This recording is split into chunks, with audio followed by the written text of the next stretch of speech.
Yeah, I mean, there's nothing strictly that you can do with MCP that you couldn't have done by passing a JSON, a system prompt of a bunch of JSON and telling the model like, "Hey, come back with the tool call." Right? I mean, obviously there's more to it than that, but certainly what the core of what people are using MCP for is basically that, right?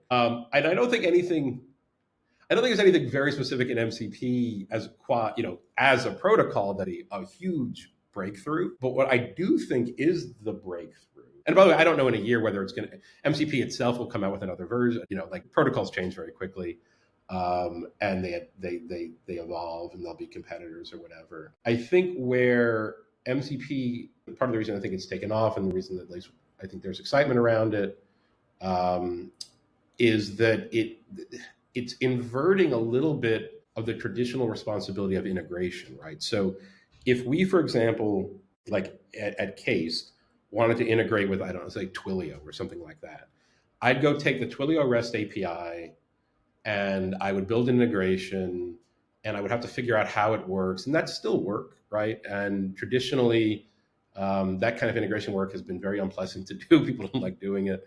I mean, there's been companies over the years that have been like the integration hubs where use I forget the names, but they're very iPassive, yeah, the iPassive yeah, of the previous generation, right. And so like Workato or yeah, Zapier. exactly right. And so now though, and it's subtle, and I'm not even quite sure I'm explaining it quite well yet. But if you're building software that by its nature is more like agent-like and relies on making LLM calls for most of its work, then it's very, very natural to just bring in, and it is a little magical, in another MCP server like Twilio, and all of a sudden, wow, my agent can make phone calls, right? So without me having to write any integration code on my side, right? So it inverts the responsibility where it's on Twilio or someone else who's building a Twilio MCP server to provide that to me. Now I just have to bring that in.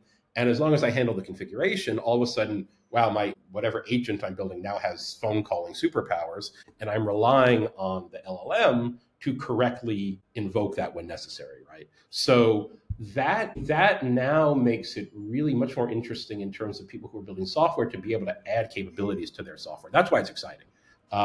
Improve my own part. That's cool.